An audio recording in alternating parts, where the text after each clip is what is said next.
Alright, well, it looks like we are live. Hello and welcome to SunnyRedemption Sailing number 41, your bi-weekly voyage for BS3 gaming news, as we, I guess, just load up into the first mission of Halo on the Master Chief Collection, which is based on the Halo CE remake from 2011. What difficulty do you think we should pick? I'm up for whatever. I mean, I've done this game legendary, but we don't have to go that intense if you don't want to. Yeah, maybe not with how tired I am from can I just select my camera and move it, please? Because I would like people to be able to see the thing. Thank you. Come on. Okay. Apparently it just doesn't want to cooperate tonight with Streamlabs elements moving them around. Okay, there we go. Kind of.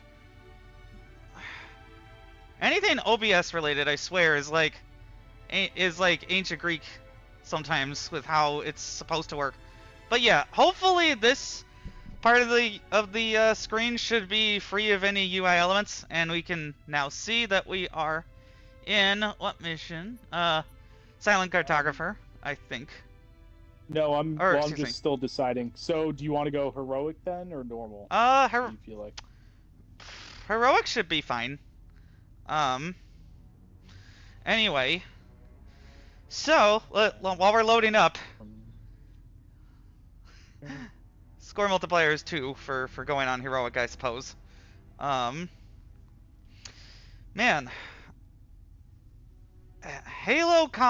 Campaign Evolved. What a dumb name. But I guess the distinction now is that if you're gonna get your core Xbox franchises on PlayStation, then they're gonna be the single player campaigns only. Because there has to be some competitive element for Xbox boxes. You know, like, oh, well, maybe I get this, or subscribe to Game Pass Ultimate on a cloud streaming platform, most likely.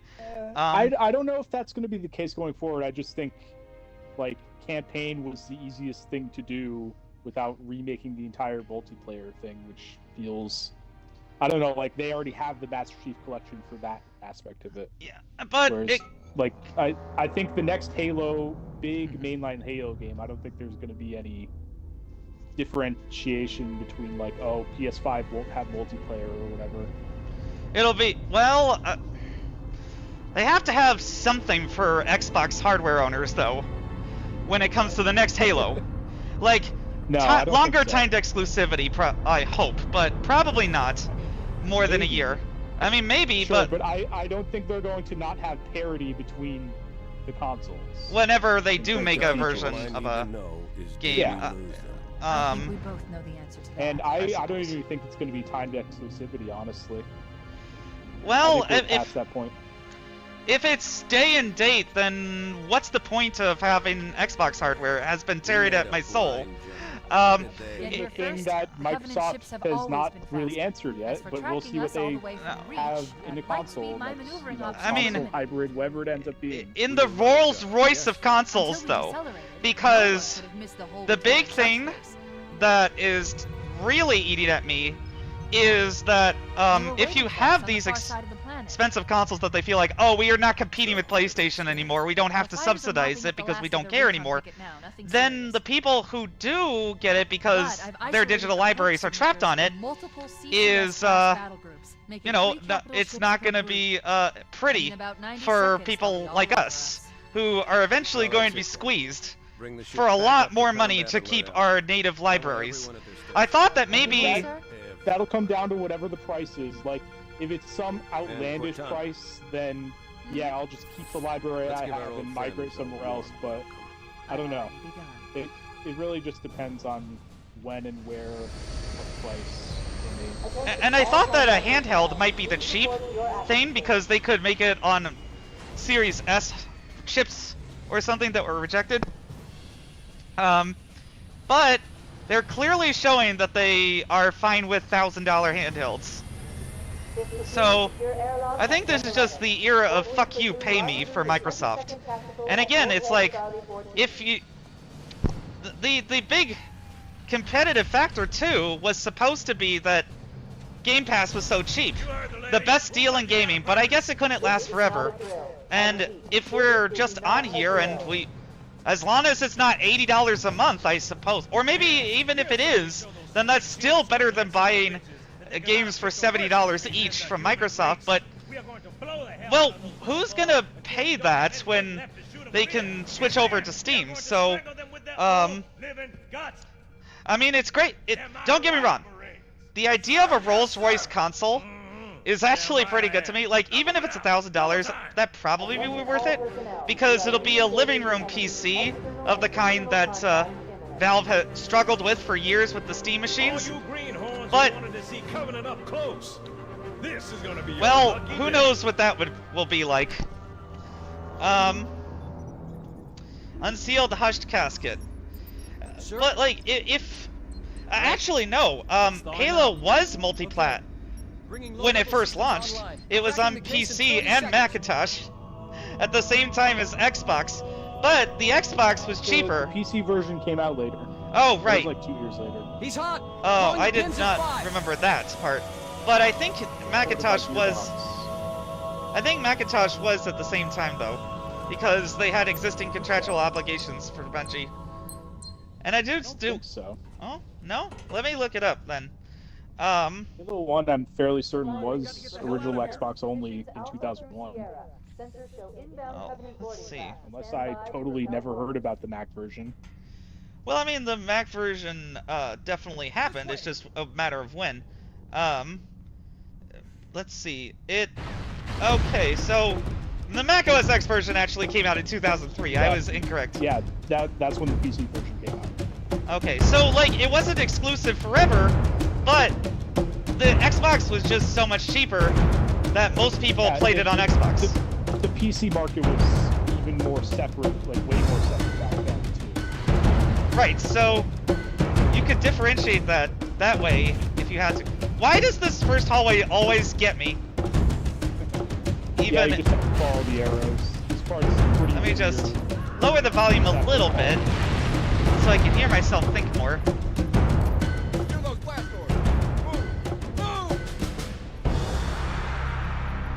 That should be okay. As long as maybe the music is a bit lower than that. Yep, let's say this. Oh, that's a little bit too low. Okay, well.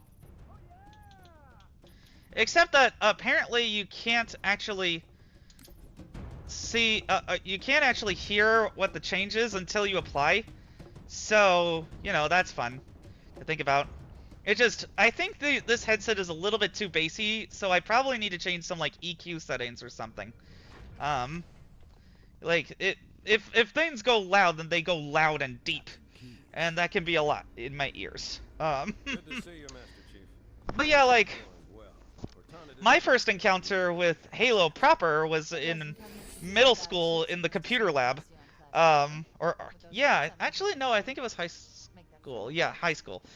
When somebody brought the Halo PC demo, smuggled on a USB stick, and installed it on all of the computer lab computers so we could have a LAN party. Somehow, I was the only kid who didn't get detention. Possibly because they didn't see me have my hand on the mouse helping. I was terrible at even that, just handling the mouse and clicking, because I was new to first-person shooters, and my first-person shooter proper was actually Call of Duty in 2006 for the PC. After I begged for it. This was definitely the era that I wanted to be on Xbox, though, because Halo was so cool, and again, that exclusivity created a sense of, like, missing out. But also, there was a lot of cool YouTube content at the time, like Red vs. Blue, and Achievement Hunters Fails of the Week, and eventually, Toby Turner playing Halo Reach, which is still one of my favorite video game playthroughs of all time, especially at one point where the AI just completely freaked out, and one of their own vehicles ended up running over their own teammate, which busted a gut for me for like 5 minutes. Cause like, that was just Halo's cultural status at the time. It was untouchable. And now it's just one of many first-person shooters after such a long time between games and such a long time of like trying to make Halo Infinite work and then realizing that, yeah, we're not really going to emphasize this much anymore.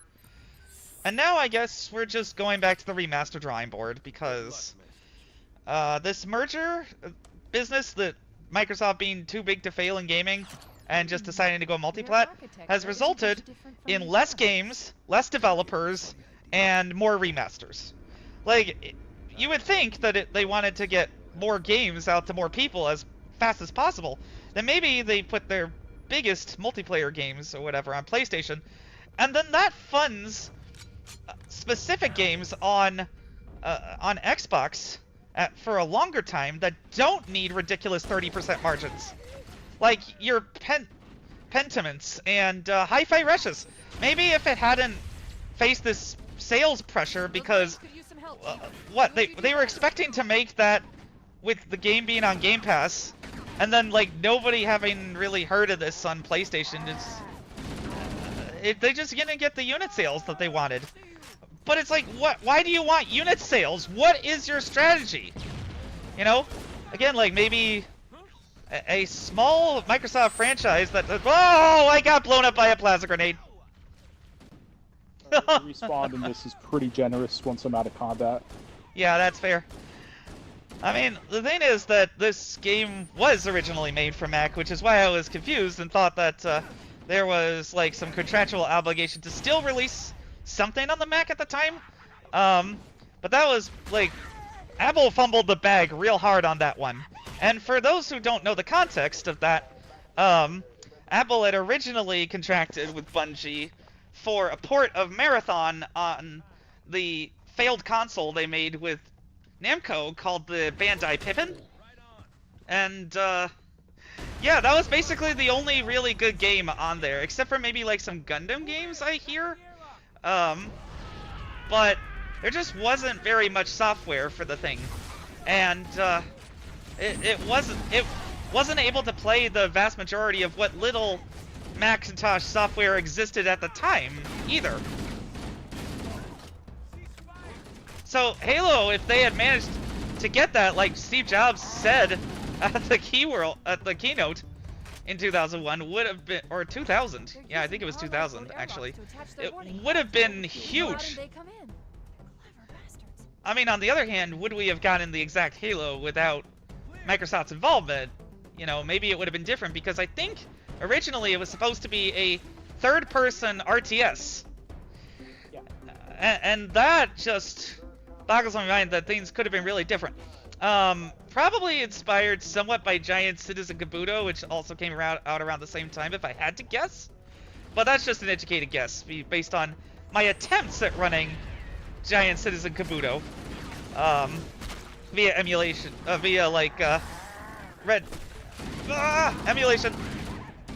It's tough to get my thoughts out while shooting people, but you know, heroic we're handling pretty well for this first mission before the beach, which, man, once we get there, we gotta talk about the differences, apparently. I mean, okay, well, I actually want to do the original graphics for a little bit, just because it was pretty great what they were able to accomplish with off-the-shelf PC hardware, and I almost exploded. Because the well, I think that's a plasma grenade going to them. Okay. I mean, it still looks really nice. Like, a lot of the Xbox look at the time was very flat geometric shapes with the flat shading, which really worked for Microsoft's first generation with 3D console hardware, because most of how I interacted with Microsoft was their PC games. For the longest time. Like the Zoo Tycoon games and Age of Empires and Rise of Nations. The fact that I can play Age of Empires on Xbox and have been overwhelmed because there just isn't time to play it with all the other games that are there is astounding to me in the best way possible. And that the controls really work well for that. I still gotta try strategy games like Frostpunk 2 that are now on Game Pass, and played a little bit of Jurassic World Evolution 3 tonight, but that has really come a long way this past generation and a half, so kudos to them on that. Anyway, gotta shoot this a little. There we go. Oh, okay. I helped a little bit at the end there. Covenant on the landing above us. One of the changes we gotta talk about is like no more 60-round assault rifle. Oh yeah, there's stuff like that where it's like, if they'd done that in this version of the game where it's more of a remaster, I would be annoyed at those sorts of changes, but hey, this version exists, change whatever you want at this point. Oh, I'm down. Right, and you know, for a first impression of Halo on PlayStation, it looks really solid.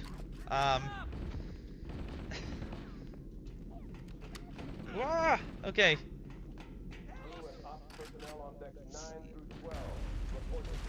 I mean, the graphics on this still look really good, though, even if it is a remaster, based on a remaster that people criticize from like 3 years before this game even came out. Because my first encounter with Halo properly was finally came when I got an Xbox One, because people don't remember that for the first like 3 years of the Xbox One's lifespan, it actually had really good games. It just didn't have the sales to back up the kinds of second-party deals that Microsoft was hoping would be a quick fix, because they had relied on second parties and third parties just kind of picking them as the default because PS3 was hard to develop for. Oh my god, I need a weapon. Let's see. So things like Rise, not that bad of a game. Sunset Overdrive, system seller for me. Forza Horizon 2, played that in a Microsoft Store demo while fixing my Microsoft band. That's a deep cut, because practically nobody that I knew had one. But it was really cool. Anyway, and that was what convinced me. And you know what? I was basically the perfect person to get the original Xbox One marketing, because I had an Apple TV, a Blu-ray player, and a cable box. And I was able to get rid of the first two, and the first game that I played was Threes in snap mode while watching commercials. I even, one time with my ex-wife, we were watching episodes of Once Upon a Time, and caught up on the old episode in Hulu in snap mode while during the commercials of the current episode that was playing. It was kind of nuts what the Xbox One could do when it was really pushed like that. And I was looking forward too to the over-the-air antenna capabilities, so I could ditch that entirely and have free DVR. But nope. Oh, that.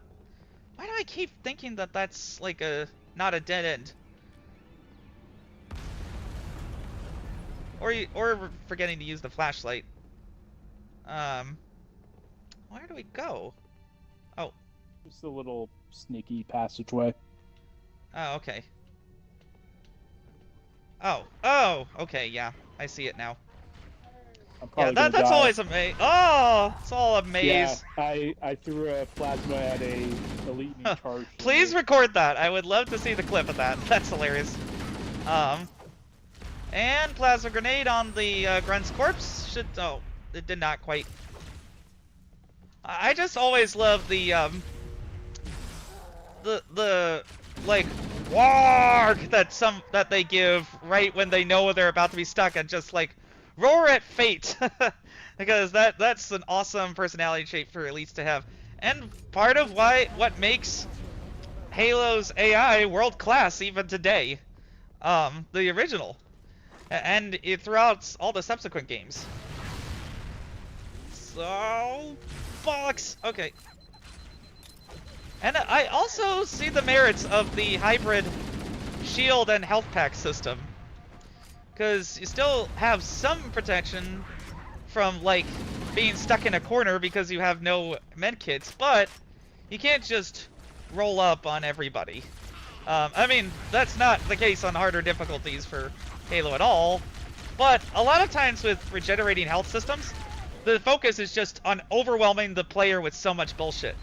Like the difference between the BioShock games, which are health kits only, first two, and then BioShock Infinite, which has a shield system. There's just like so many larger firefights where people are laser focused on you. No! Ah! It's just one of those things that as shooters evolved, we're being developed quickly. And man. Ouch, ouch, ouch. Oh! Nope, okay, you're still alive? Cool.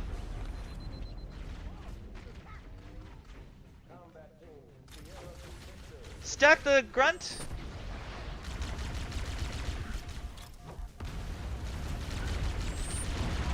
Blew up the elite with a plasma. Oh boy, I am low.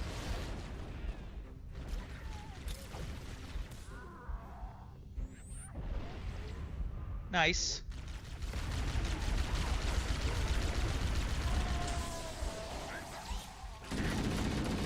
The damage to the superstructure is extensive.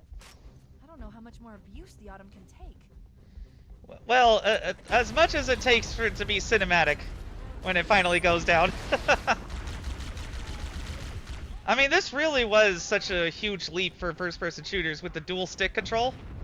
Because I've tried to play GoldenEye 007 on original hardware, and that C button camera system is just wow.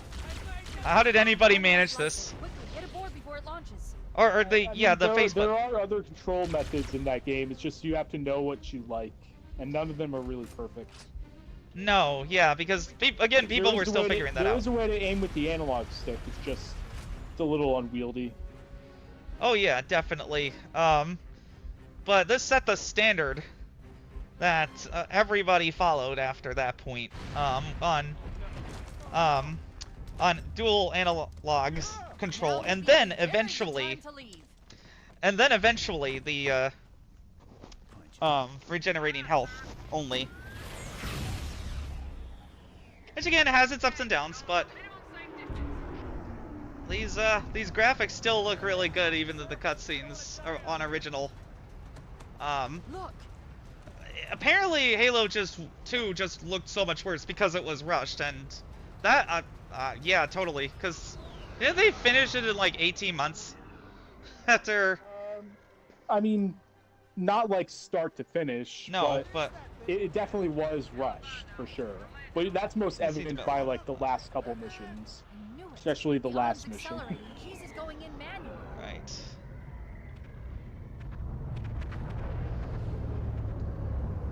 Yeah, and let's see. Do you think that the library will get any changes? I hope not, because it's supposed to be hard. I think it will. I think there are definitely things that they could do, like even in this remaster, they added in the remastered graphics is some more like visual cues as to where to go, like light paths to go through. So I could see them doing even more in terms of like changing the level design. I guess like I wouldn't want them to make it like too straightforward. I mean, it's not even that confusing, honestly. It's just like the amount of corridors that you're going through is, I think, a lot of people's problem. Chief? Just fighting flood Chief, after flood. So maybe they could add some variety somehow, or like to the encounters and stuff. I don't know. And then people There's definitely things. There's things they could do without upsetting too many people, I think. Warning. I always got so stuck on where to go in this level until I looked back and saw the bridge Covenant will believe that here. everyone aboard this lifeboat died in a crash. Alert! Covenant dropship inbound. I thought there would be a little bit less of... I don't know what happened there. Oh no! I was looking at the dropship and just stepped a foot to the left. Ah, well, Halo physics for you sometimes. I'm back. Yeah, I figured as much since there's not much combat right now.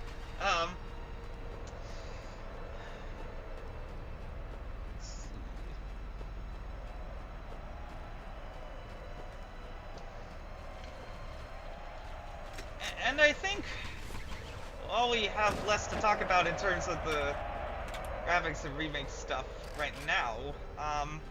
The other big Halo thing that's been on my mind, and a lot of people's, but apparently not Microsoft's, is, and not even Nintendo's, other than just like a little bit of a stern letter that there was no permission given, is the abuse of video game characters by the Trump administration.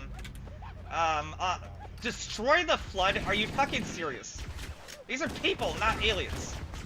I mean, the thing is that alien invasion stories have always been about human anxieties about being dominated and defeated, but probably from primitive memories from prehistory of like conflicts with other hominids, because we interbred and fought and competed with other hominids.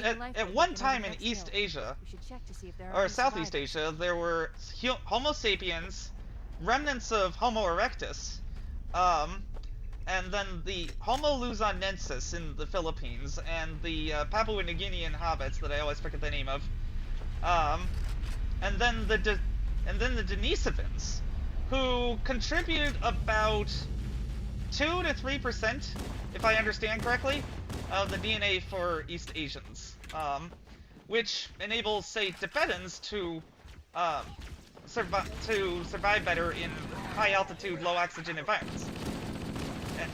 I mean, that's about the same ratio for Neanderthals in Europeans, so it's not like, oh, one group is better. You know, this is just how things happened as humans evolved, and anyway, like the real alien invasion stories started with the with War of the Worlds, because it was H.G. Wells' attempt to commentate on British colonialism by turning that on its head and seeing how the British liked being overwhelmed by superior firepower. You know, it's still a great story for that reason, in my opinion. He is the father of modern science fiction. Ah. Oh, okay, yeah. It's nice to be able to get rid of those people. There we go. The jackals are just genius in terms of enemy design, because just by their design, you can really tell how you can defeat them. That's a great thing for all of the enemies, I feel like. Look sharp! Covenant dropship on approach. I could use some help. Oh, and after this week, I'm done with fucking GameStop because they joined in and said Trump settled the console war. Unbelievable. Like, you're not gonna get the gamer chuds from 2007 back. This isn't Halo 3 days where you could just market it with Doritos and Mountain Dew, and that was what Halo was. But equally, it's annoying that the chuds are like, oh, pride flags on my Spartans. It's optional. Ignore it if you don't want it. Like, fuck you. I like the idea that a Spartan could be anybody. There was a Parlygarn article a few years ago that I read about that person's experience being trans as Master Chief. And for me, that was more haloreach because, well, I could play as female Noble 6 and survive against all odds. That was just a gender clue over the years. But, okay, is this where we find the Warthog? No, so we need to go back to up here, I believe. I always do this, where I just start going this way and realize, oh, this is kind of like a defensive. Yeah, it combines a lot of clever elements of, like, immersive sims in that way, of, like, the physics interact in a very believable way, and the systems are understandable, so it's like, yeah, you could totally just go on foot if you really wanted to. That level of freedom hadn't been really experienced in many games. I think there is a bit, it literally, like, you do want or need the Warthog. Want or need the Warthog? Sorry, for what now? There's a bit, so I think we do have to do this bit. We can't just, like, run past it. Oh, alright, so there is some compelling stuff, but that... Maybe, well, maybe you don't, but I my memory is always that you have to stick around here for this bit. Well, it's good to re-experience games every now and again and go through my backlog to some degree. Because I've been reinstalling old Xbox 360 and Xbox games. Back when I think a lot of the ideas for games were more original. Because there were just a lot of concepts competing for attention in a new era for video games, and you know, like we got like Armed and Dangerous that way, which was bad, but it swung for the fences. Now, with everything having to make its budget back for $100 million or whatever, and having to be bigger and bigger and bigger in order to compete with just how many games there are out there, that is a huge problem for the variety. Because if you have to be on everywhere in order to survive, then you're gonna have a lowest common denominator experience because it has to run on everything. I mean, I recognize the benefits of multi-plat for a lot of reasons. It is cool that, you know, people who do, you know, may not be able to afford it don't have to buy an Xbox, and right now is probably the okayest time to do that because the hardware is still, you know, it's not selling gangbusters, but it's clearly selling enough that they think, to enthusiasts, that they think they can get away with the price increases. If it wasn't, then they would be reducing the prices to try to juice sales. But that's not happening. I mean, again, I don't really know how to feel about that, though, because I bought an Xbox so I could have specific experiences for Xbox. I bought a PlayStation to specifically experience games for PlayStation. On the other hand, cloud streaming really does lower that barrier to entry and requirements. Like, did you hear that the PlayStation Portal got an update? Yeah, I saw they, like, took the, like, cloud streaming out of beta. That's been in beta for a while. Yeah, so now you can do, you can just buy a Portal for a couple $100 and experience your own games without a PlayStation 5, and that's actually kind of tempting for me. I mean, not right now, because my paycheck is probably going to be delayed again by the fucking shutdown, and so that leaves my ability to support myself and my family in question if this continues on for much longer. But, like, I do have savings I could use if needed. It's just stressful. So really shouldn't be getting that for right now. The things that I have to trade would not make up for that. And I don't think they sell PlayStation Portals a lot at GameStop. And again, I would want to be done with them after this because their corporate practices are disgusting right now, and including having a single person handle the floor sometimes. Oh, my game audio is being annoying. It's like, I don't know, just a bit. Oh, okay. Well, you can just flip a 2,000-pound vehicle because we're strong like that. Oh, you know what? I should just get on the turret. Obviously, duh. Yeah, I was gonna see if one of the soldiers was gonna get on it, but I think that's the next part. I was doing that too subconsciously, because the Marine AI is not the greatest, but it's more difficult to do friendly AI because they have to do specific things. The enemy AI just has to go to you and kill you in specific ways, or try to. And again, there's like just more parameters with the Halo AI. When people talk about you know, more reactivity in AI being enabled by LLMs, this is all doable with current technology. It's just people weren't willing to invest the time and effort to do so a lot of the times because, oh well, they'll buy the game anyway, let's just copy over this clown car AI spawning in the next Call of Duty because people will buy it anyway. If you're too big to fail, then you don't try. That's my problem. Is that, like, well, Microsoft's just focusing on its biggest franchises, like how Blackbird. Oh no! Oh my gosh, that was just, I was juggled by 3 explosions. I love this game. Anyway, so yeah, like, how Blackbird was such a great game that Phil Spencer himself couldn't put it down. Yet they canceled it as soon as they saw that the Fallout TV show was a success to make Fallout 5 in a rush. Like, why wouldn't you have a team at Bethesda working on that one already? And why do you need the ZeniMax Online from... I guess, you know, you have to have proven franchises to make the big bets and these big things work. But, like, Microsoft lost $300 million in sales by putting Call of Duty Black Ops 6 on Game Pass. Make it make sense financially. You can't. And it apparently causes internal tensions because there's all these arbitrary subscriber metrics now that have to be met too in order for a game to be considered success while losing money. We thought, oh, Microsoft has an infinite pile of money, they can just subsidize this forever, but no.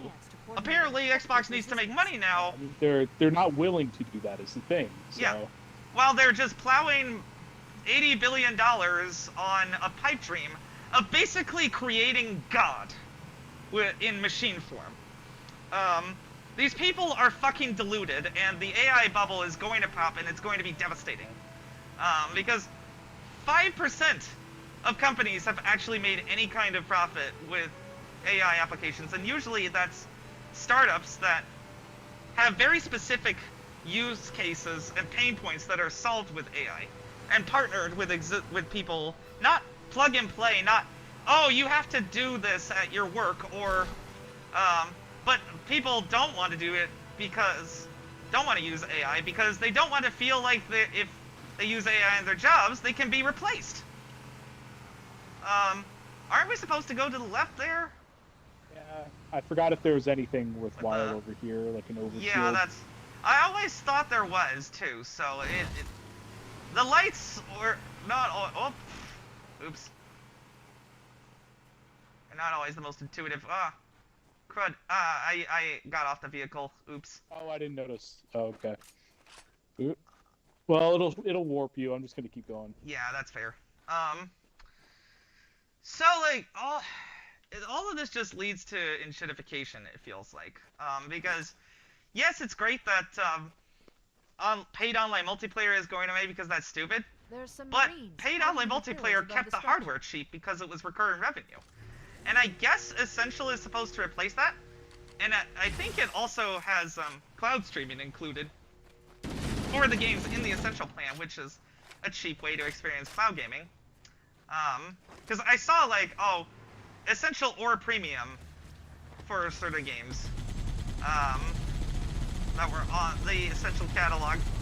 And that's certainly better than the requirement of a Premium subscription in order to play your owned games on the PlayStation cloud streaming. But, like, I guess the free online multiplayer would make people switch, potentially. From PC, no. From PS5, maybe? If PS5 Pro is already climbing up there and the PS6 is already potentially $1,000, then if the Xbox is $1,000 but the multiplayer is free, then maybe that's a competitive advantage? But again, it's like a monkey's paw is curling. You know, with all these things that are being changed. It's like, yeah, free multiplayer, but it's a system to potentially trap you and make you pay more for games and Game Pass because we don't have this guaranteed pool of people who want to play multiplayer, making the subscription pool large.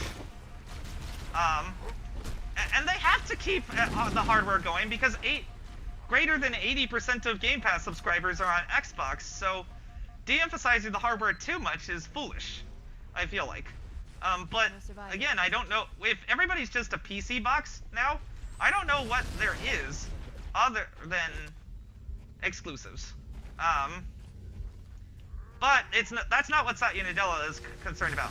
He's just concerned about 30% margins is ridiculous. PlayStation makes 16%. 16%. You can't automate a creative business. Like Michael Eisner said, you know, it's okay if you want the numbers to always make sense. Paraphrasing here, from Disney War, the book. But then maybe don't go into a creative business like Disney. He was able to find success with his singles and double strategy. But then as his success grew, so did his ambitions to bring in star talent and go bigger and more revolutionary, which inflated budgets, and the costs were out of control. And then that led to the civil war between him and Katzenberg, and ultimately the founding of DreamWorks. But anyway, point being, like, you know, maybe rein in the budgets then is the solution, not just do the same things but subsidize each other with multi-plat releases. Still do plenty of multi-plat releases. Like, I'm fine with the live service games like Sea of Thieves and Call of Duty and Forza Horizon and all that being on PlayStation, even day one. But again, if you're gonna charge $1,000 and it has no games, what is there? And you know, if the new Halo goes multi-plat, then it's our Sonic on GameCube moment. I don't think it's quite there yet. Because, yeah, you still have the older Halos. They're during the remake trilogy, and including the remake of Halo 3 that everybody actually wants instead of the second remake of Halo CE. But isn't The Last of Us like on its third remaster now or something? Between the PS4, it had PS5, PS4, which came out like a year after the original. Oops. PS5. Again with that. I got out of the vehicle. So, I don't know why I keep doing that. Yeah. Maybe because I thought, oh, this is a good spot to decamp and try and survey what's going on, but that's okay. I'll be right back. Anyway, but yeah, between the PS4, the PS5, and then the PS5 Pro, like this game has been rejiggered graphics-wise so many times to death. And you know what? Like, maybe this is fine, because it's tough right now, economically, for everybody. Even the poor, starving billion-dollar corporations that can't afford to throw us a single bone, apparently. It's like what that link I sent you about the Buffalo Bills Stadium. Yeah, it's apparently nicer, but it accommodates fewer people because it's just more, they know that it's going to be more expensive, and they know they can get away with it because the people who will be able to afford it will drive up the demand for that high price ticket, the season ticket. And then the poors who were only going for the season ticket and not really buying other things are a problem. Like, maybe they don't care about wide appeal for consoles anymore, because most console players would just, like, get the box and then buy one game of FIFA or Call of Duty a year, and then that was it. You know, or Madden or whatever, and they were very low value. So those people are being cut out and being forced to be on cloud gaming. And you know what? Cloud gaming is a lot better now. I wouldn't do it for this kind of game, though, because practically every shooter I tried on it on my parents' LG TV when I was up there for Halloween, from Evil West to Halo MCC, Halo 2 Anniversary graphics was better than Halo 2 original graphics for some reason. And like Halo 4 was just a disaster input latency wise anytime there was a firefight, so I had terrible KD there. But maybe the campaigns would have been fine, and maybe that's okay. It's just like, it really is also variable on your internet experience. But yeah, every first-person game I tried had problems with aiming latency, just because I'm so sensitive to that, and somebody who would have the internet connection necessary to do that at 1080p, 60 FPS on a TV probably cares about that kind of thing. So I guess buy a Series S for a lot less affordable, $379. I'm probably gonna hang on to mine and sell that and the Series X for a profit in order to be able to afford the next one. Because again, it would be nice to not have to rebuy Helldivers or Marvel's Spider-Man when, you know, in Steam mode and all the Epic games I collected. That is making me salivate. And the Game Pass library is still so good that I think if they really bend me over a barrel and I have to pay $30, I'll do it because it is cheaper than buying games. Even at before all of the $70 to $80 nonsense. Because the unit economics of $60 games were sustained by the fact that they pocketed the expected cost savings from switching from physical distribution to pad their margins. And then when they couldn't do that anymore, even after all of the early access editions and stuff that I thought would keep games at $60 for longer, that was the deal. Is now get stuffed. It's $70 and there's still microtransactions. Not, well, we're gonna do something friendly for the consumer a little bit. Nothing like that. Whoa! Maybe, I really hope that they do find a way to make a cheap Xbox only thing. Or cheaper. Because I imagine that people would still want that experience. And maybe do not have a giant PC library. Sure, the games are cheaper there, but it's probably still going to be clunky. You know, to move between the nice, seamless Xbox UI. Although, I don't think they're going to overhaul the problems with the UI either, because it's easier to just carry over everything to have, again, compatibility with everybody, but lowest common denominator, because it still has to run on the frickin' Xbox One. So these trade-offs are hard to balance, because you want to do the best experience for the most people, but if you spread yourself too thin like this, and you don't have the games to back it up, then what are you doing? You know? It's like Microsoft is 3DOing itself in the foot. Or maybe this was the plan all along, and we were naive to think that they would ever just focus on Xbox hardware, because that was the point, was to Trojan horse Windows living room. I do not think this was the plan all along. Like, I think the current path that they're on has been kind of just the past 2 to 3 years, or just like post-pandemic, looking at the environment. And post-$70 billion Activision acquisition, Yeah. where... what the fuck?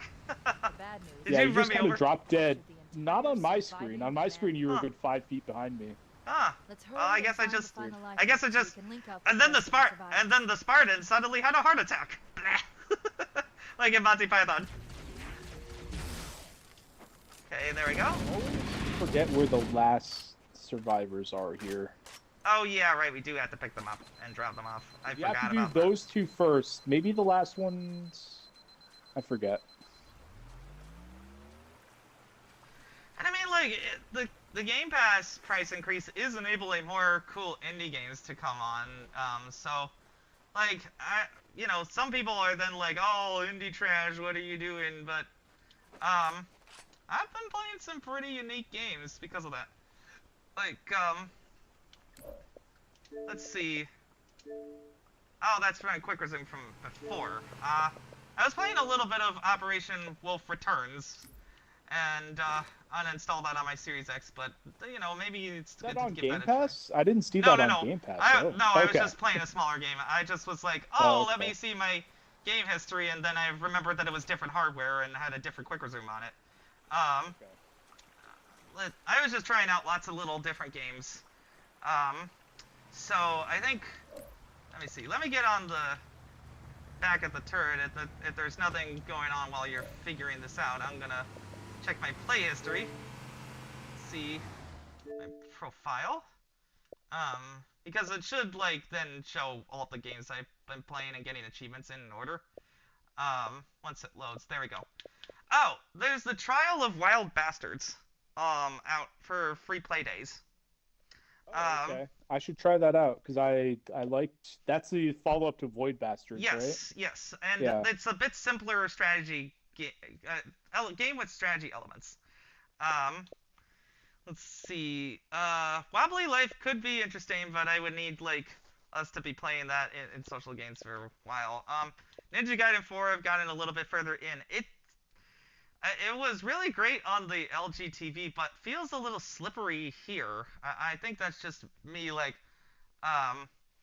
what being like, oh, you know, I was having my expectations low when I looked at the LG TV.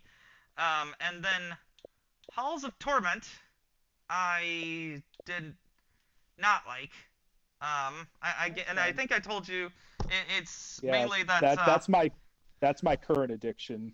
the DK Bonanza is still my current addiction, and that's like, oh my god, Nintendo really did manage to live serviceify DK Bonanza, because now they have the what is it? They have two new statues for the last week in November, but I forget the names, so I gotta look that up. I also have been really enjoying Dusk. I was enjoying it on my Switch, but 120 hertz feels good, and that's just the game. That's just how it is. I thought, oh, is there some sort of slider? No, it just is. And then the biggest Game Pass game, other than Power Wash Simulator 2, that I've been playing, and a little bit of Pacific Drive, but I deleted that for similar reasons, is that the Just One More Run, I just don't have time for other than Emerald Rush, is Bounty Star. Have you tried that out? No, I haven't. I think I saw it, but I didn't look into it. Sorry, I've been AFK for so long. So it's a mech game with swords and guns and a Wild West post-apocalyptic futuristic aesthetic. Like, there's clearly modern highways, but and advanced mech technology, but it's all very rusty, very used universe, if you know what I mean. And speaking of which, I'm about to listen to Once We Were Spacemen, the podcast by Nathan Fillion and Alan Tudyk about their time on Firefly and the creative process. I was about to say, that could only be one thing if it's sci-fi related. Yeah, I mean, well, also Star Wars has that aesthetic. A little too far. Oh, our the split personalities of Master Chief both died, so. Because it's just fun to not have things be addressed like that. Like, adding too much explanation to why there's a co-op person would ruining it. I mean, just like in Campaign Evolved, there's going to be 4 split personalities. Oh god. 4-player co-op. Okay, that's a really nice improvement. Because it was originally 2-player for hardware limitation reasons, and it showed because the frame rate was in the teens to 20s 95% of the time in split screen on the original hardware. We did get to play it last year on your Xbox 360 in backwards compatibility mode, I believe. And that was solid. Not the ideal way to play it because of the frame rate, but like that definitely smoothed things out in a similar way to how the Switch 2 has been doing that for games like sonicracingcrossworlds. But the backwards compatibility on the Xbox 360 was very limited because x86 to PowerPC emulation was tricky at the time, and they basically made the architecture for the Xbox 360 by taking a bunch of old Macs and bashing them together to see what would happen. So, if I remember correctly, yeah, I mean, Rosetta was very strong, and that did help a lot, but it definitely caused compatibility issues that meant a lot of the original Xbox library just could not be ported over. And then, for licensing reasons, a lot of that is just still trapped on original hardware. But anyway, with Halo Lair, like, I would not want to play it on original hardware with you. Just because of that performance. But the fact that they were able to pull that off is impressive. Let me go back to original graphics then. You know, now it's trivial because things have... Oh, you died? I thought I was closer than that. I got 3 plasma grenades as well, so... Oh! Nice, I nailed it.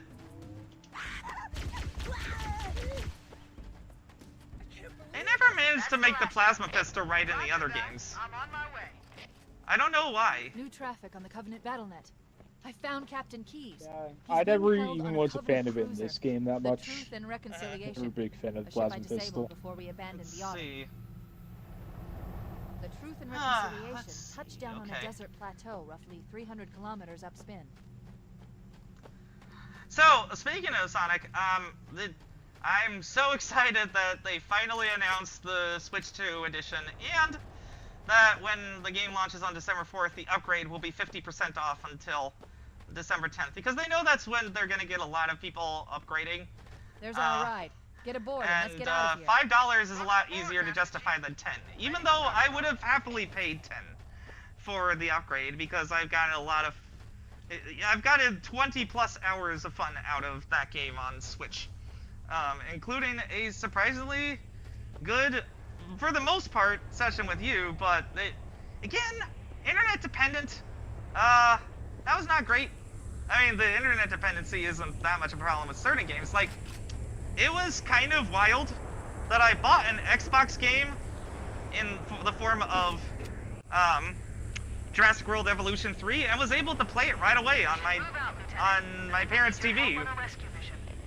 Because I just was like, oh, I'm gonna just look this up out of a whim on, is this an owned game that you can stream? And that's great. That's great. It's just inconsistent, and they keep saying like, oh, we're adding it in batches of about 60, which is a lot to keep track of. Instead of like, oh, all future Xbox games are required to support this, because publishers know Microsoft wants to be able to get to the part where you can stream all your games. They have Microsoft bent over a barrel a little bit when it comes to renegotiating licensing fees and royalties down from 30% to 20%. Which, again, like, how do you think that you're gonna sustain a gaming business with the lower margins and stuff without just like taking and have 30% margins? There we go. Your sniper rifle to take out the gunners while I call for Marine support. Oh, that sniper rifle just feels so good. Probably one of the best in video games, period. And I suck with sniper rifles, so that's saying something. That should let us keep the element of surprise. Trying to get sniped. Let him have it! I did not realize that this had 62.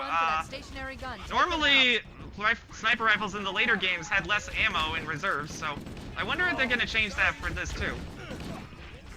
I forgot large portions of this game as well. I thought we were just going to get to the beach part like right after, but guess not. That's okay. That's next mission. I mean, you can just skip to it if you want. No, it's okay. I just thought you wanted to start from the beginning. No, that's fair. The only thing that I really had about the beach is that like people were wondering about why a rock was removed, and that means that the Warthog can now get in and fight the hunters.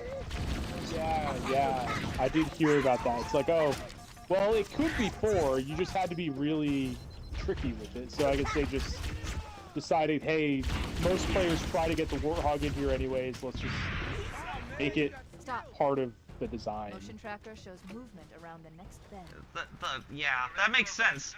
If somebody for the first time is trying that, they may not appreciate being blocked in that way. Even if I don't like the change, and that change I'm kind of ambivalent on, I don't really care, because, I don't know, I have the original game. Right, that still exists for people. I mean, I think from a preservation... by something. Wow, yeah, the first time we really died. I think it was a needler. Yeah, those things can be really tricky. I'm just trying to get rid of the gunner here. There we go. And,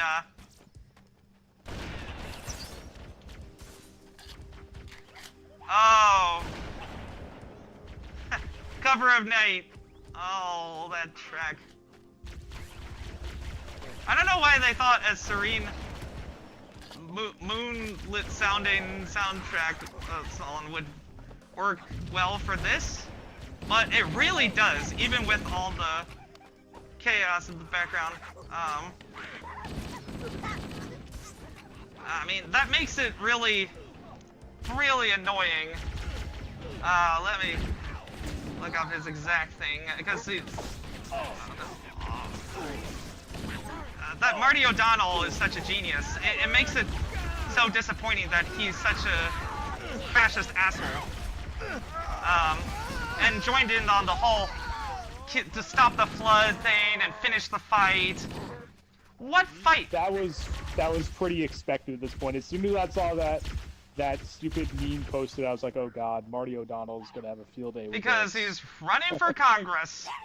I mean, he already ran for the House of Representatives as a Republican in Nevada's 3rd Congressional District in 2024, and he placed 4th.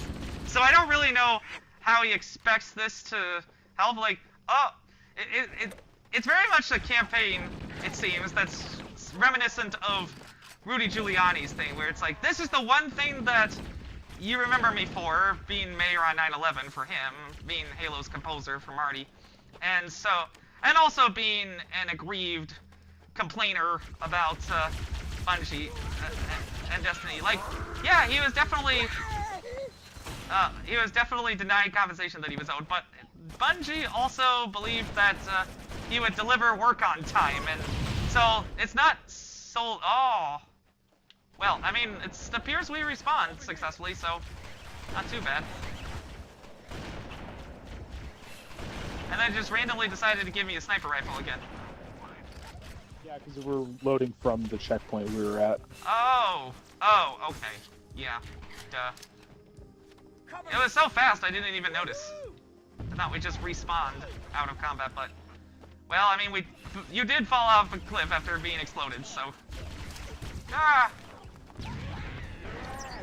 cannon fodder. Oh, that was a panic fire of my sniper rifle, but it worked, so that works for me. And yeah, like, this remaster will still be available for people who don't care and don't want to bother with a...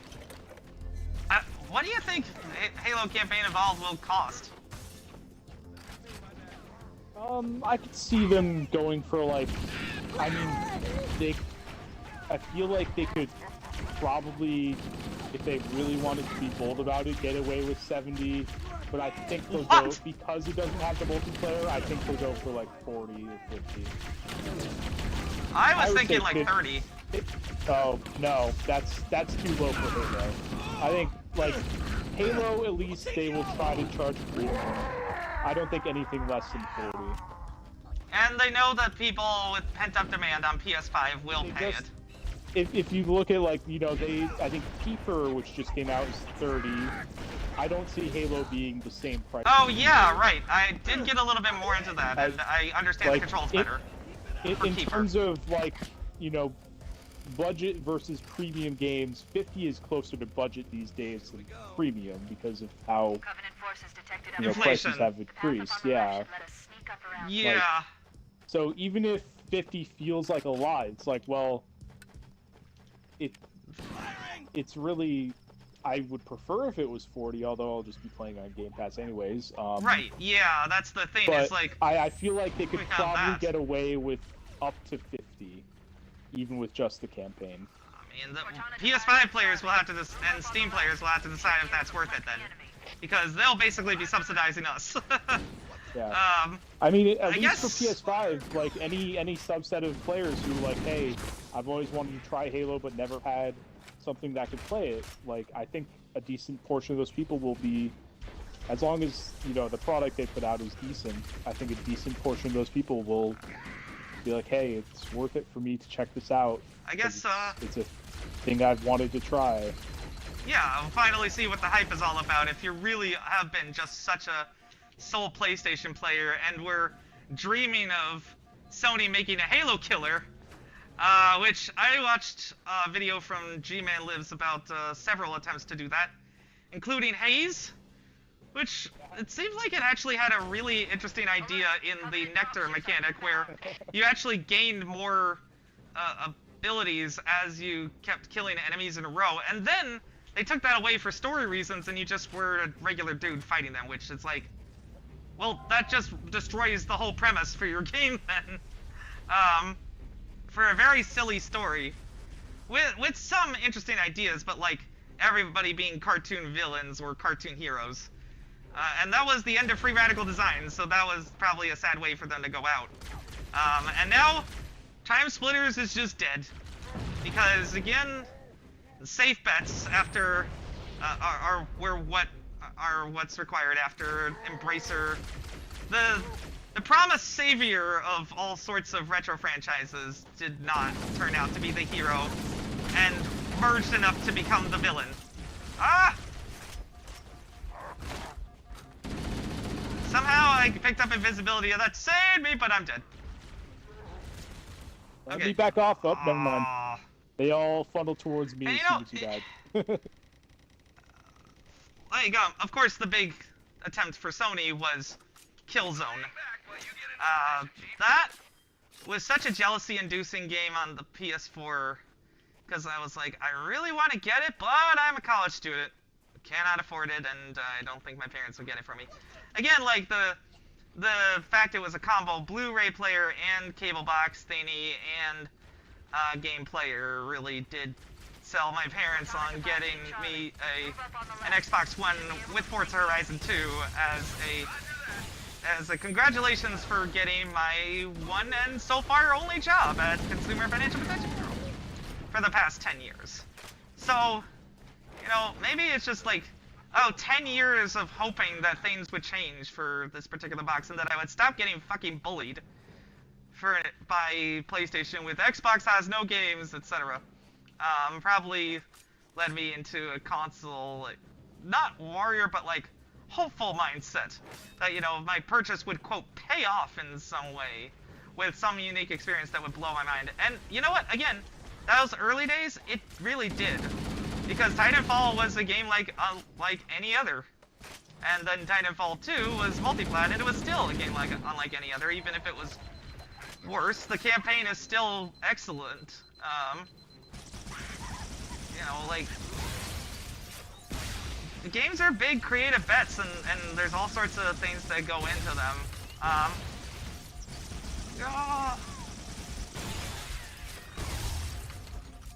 And it's such a boom or bust industry that the attempts to make it proof, like, cycle-proof is probably not going to work, even if you sell on literally every platform on the planet.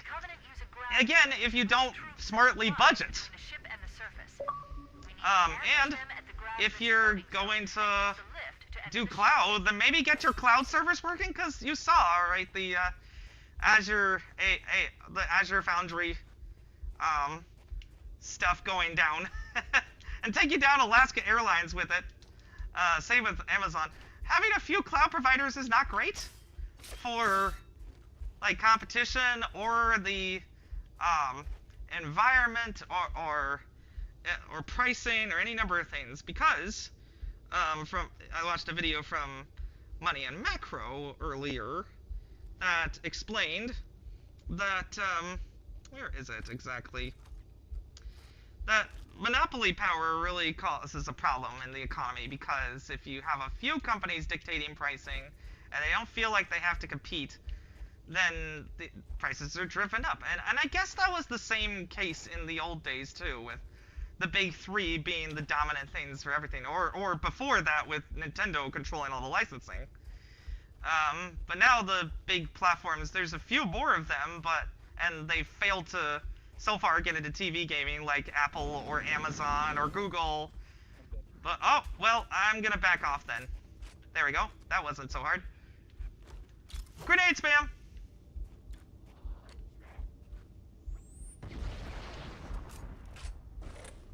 Okay, got some frag grenades. Ah!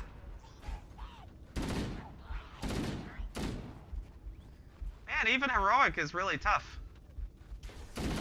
But, like, I'm definitely a little rusty. I've definitely had easier times with these when I'm playing more regularly. Yeah, that's fair with any game. I tried to play Hogwarts Legacy earlier today, for instance, and I just was completely rusty at how the combat worked. I used to be like, oh, no diffing enemies, juggling magic spells everywhere. It's a clunky system, but with so many spells, this was about the best system that they could probably do. With all, you know, taking into account. Oh no! I accidentally fell off a cliff. Ah. Well, at least I'm not the only one. Yeah, now we're even Stevens on that one. I'll just run away a little bit. Let's see. It just feels like every time that a company announces something good in the video game industry, there has to be some sort of caveat or something that is upsetting. Like, it's great that Animal Crossing New Horizons is getting a Switch 2 edition. I don't think I'll get it, but it's great that it's there, and like that you know, Switch is still getting free content for it. But that probably means not a new Animal Crossing for a while that takes advantage of the Switch 2.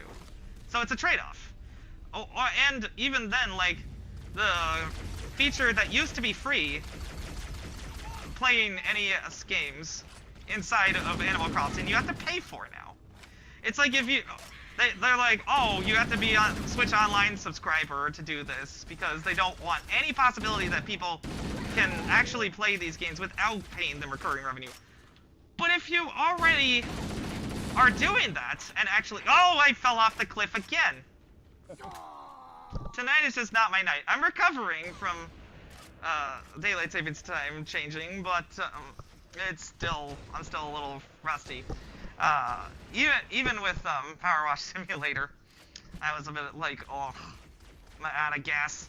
And that was yesterday while I was celebrating the...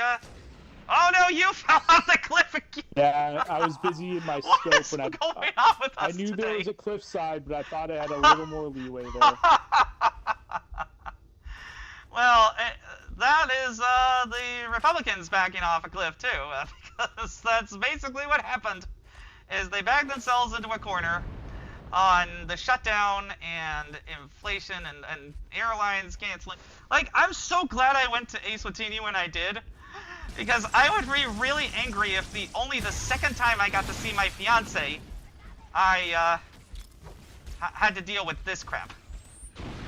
But I also really feel for the air traffic controllers and TSA employees and thank them for their service when I was there, and now it's just even more stressful. And meanwhile, my friend at FEC is furloughed while their partner is looking for work after being illegally terminated from education, and the Supreme Court being like, oh no, it's fine, you can keep going. But you know what? Yesterday I got to celebrate a win. Because this is the best that I felt about politics since 2022 with just the clean sweep. Like, people are angry at the authoritarian chaos and lack of progress on the economy. Because, well, all Republicans do is fucking bluster about, oh, we're promising this and that and the other thing, and then ripping people off. And people are finally waking up to the grift, I think. Because nothing is getting better in terms of pricing. And thousands of people are being laid off in the economy because nobody knows what's going on. And, oh, the other reason why... I know. The reason why Microsoft isn't going after the president on these things is because... on the illegal use of their IP for propaganda? What the fuck? Is because, Microsoft is hoping to keep their billions of dollars in defense contracts and AI applications, and even what little remains of their mixed reality efforts is very much focused on the military application of it. So, you know, that's so much fun. But also, Lisa Monaco currently works for Microsoft, and she's being targeted because she originally worked at the Justice Department when there was cases against the president. And as we all know, the king wants revenge. So, if they are too critical of Trump on this, then they might get a retaliatory investigation, because this is where we are now. Is that Republicans get representation and Democrats and other people are being ruled. Especially in the 7th Congressional District, where they haven't had anyone sworn in for 41 days! just no congressperson. Not the person they elected either. Ay, ay, ay. It's like, well, yeah, I'm trying to ignore politics and enjoy games too, but politics never ignores you. That's the thing. And Halo has always been political. It was always like a symbol of bro culture for so long. You know, was that a problem? Maybe not sometimes, but it definitely had its problems. You know, to be such a boys club, I suppose. And then it's you know, being held up as example of what people lost, the right to, I guess, insult people's mothers on Xbox Live lobbies. Or whatever the fuck. I'm so glad I never was part of that, because I've tried to get into Call of Duty with people who were very much used to that, and they said all sorts of horrendous things that are unrepeatable, and racist and sexist and all that, and I was just like, wow, you know, maybe read the room a little bit and realize that the person you're playing with is trans. Or make some fucking effort to understand that. Oh, but no. At least it's well, no, it's not. It's definitely worse, I guess, to have that than to have an innocent mistake that can happen, like Love in Deep Space having invisible dark-skinned characters. Oops. How do we get on the thing again? Okay. Oh, it's the last wave. So, yeah, now we have the hunter, I think. Yeah. First introduction to the hunter. Hunters. Yep. Right. So much easier in co-op. I hope they don't change anything about the hunters, though. They're my favorite enemy to run away in fear from! Oh, slashing that shield like that is so cool. And they look great even in the original graphics, too. Definitely noticing the change with the original sounds, though. And at least it's instantaneous on Xbox One and Series X, the graphic switching, instead of like a couple seconds delay on Xbox 360 when the original remaster came out in 2011. Hold tight, gentlemen. Bullhammer out. Once we're inside the ship, I can home in on the captain's command neural interface. They'll probably be in or near. I mean, all the level design so far has been really great. So I'm, you know, just as great as everybody remembers. And PS5 players are in for a treat. Like, let's focus on the positive for a second. More people are going to play this amazing game and realize the genius of Halo in its original form. Would it be great if we had a new game? Of course. And I still think that Halo 7 should be Xbox exclusive for some time. To get people jealous, to get that anticipation going. Because the reason why it's selling as well as it does on PS5 is because there was that pent-up demand. So if you got a pent-up demand. But now, you know, and I also wonder if the remake is going to have any kind of original graphics setting at all. Probably not. I've got a good lock So I don't think so. I think they're really just building it pretty much from the ground up, so.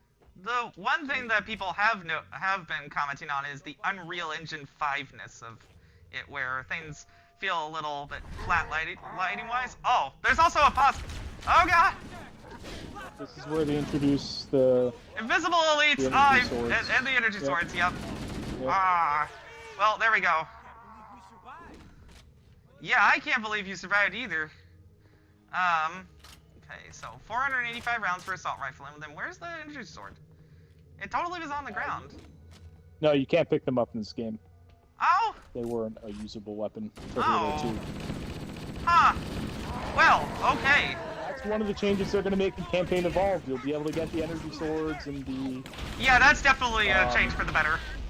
Yeah, a lot of the stuff they didn't like, add properly until Halo 2 you'll be able to use. Yeah, that makes perfect sense, since you can go back and change that later. That's probably similar to how things would have worked if, say, Bioshock had been remade, where, like, some of the gameplay improvements from Bioshock 2, such as being able to live hack things, but I'm not sure how that would work with the pipe dream puzzles. Probably not, actually. It would be, but like things like being able to carry plasmids and guns at the same time would probably work like Bioshock 2 multiplayer, where you have your left hand on the gun while you're not using the plasmid, and then you take it off briefly to shoot the plasmid. Instead of having that double out at the same time, because you're a freaking, you know, 2-ton killing machine that can lift a heavy machine gun with one hand. Things like that are smart changes in remakes of games, because it's like, yeah, you know, the original still exists if you want that original clunkiness, I suppose. And people have been very, very vocal, as per usual, from the really vocal Halo fans, about sprint. But I don't understand the reaction to that, because in the remake you'll be able to turn it on or off. So like, I think the thinking is that it could affect like the actual level design. I think that's where people are coming from. Well, if you're designing it, assuming most players are going to be using sprint, you need to make like a bigger, like, at least when you're thinking about if they want to make it like a like, you know, similar size in terms of traversal length, they would have to make environments bigger to accommodate sprint. I mean, I guess we'll see if they do that. I don't know if that's something they're going to do, but I think that's the thinking people are operating under. I don't really know that's a lot of what people have been arguing about in regards to Halo and Sprint since Halo Reach. Was like, oh, it's going to change how the multiplayer maps work, which wouldn't, you know, be a consideration for this at least. But that's a lot of the stuff. Like, I personally was very anti-sprint. Now I kind of just, it's been in Halo long enough that I no longer care. It's been a part of the Halo design just as long as not sprinting has, so... And like, again, can be turned off, if people really care. And I stopped caring as much once Master Chief Collection came out, because it's like, hey, I can play all the non-sprint Halo that I want.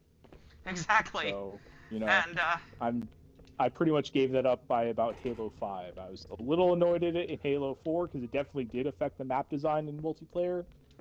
But by Halo 5, I can see that, because there were longer hallways and more you have 3-lane design. But that, you have to, well, Halo 4 was very influenced by Call of Duty and trying to chase that by having 3-lane maps and kill streaks. And sprint.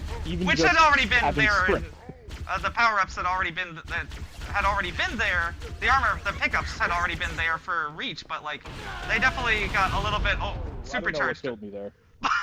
Just a plasma grenade chain, probably. We could use the side passage. Oh gosh, well, I gotta find a better weapon than the plasma pistol for this section. Not a lot of other weapons on the ground though.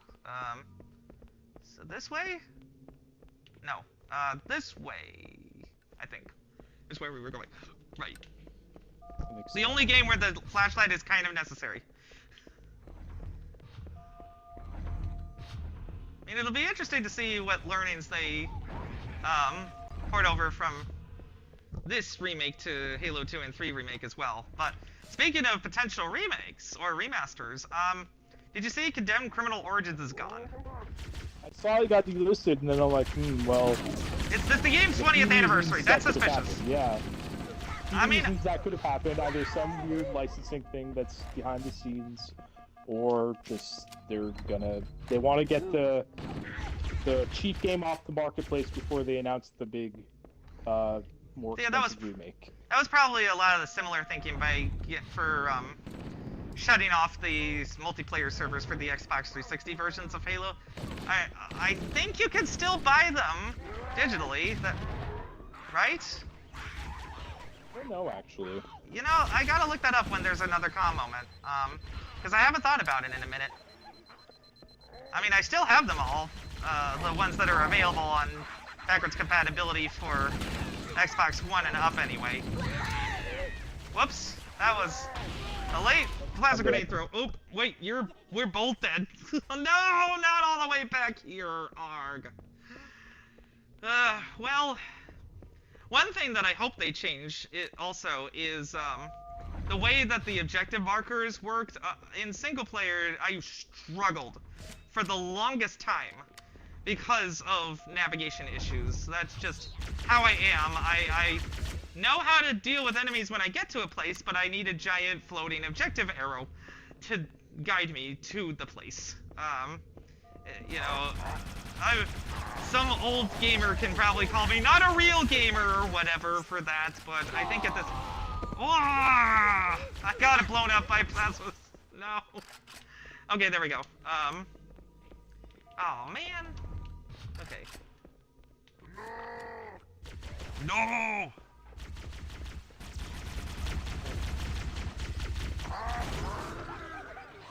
Oh, exploded him with Needler. That's nice.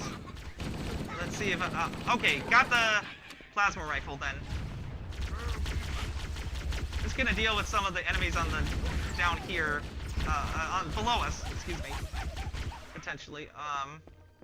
Or wait, no, we're about to head down there ourselves. Oh, did you fall down?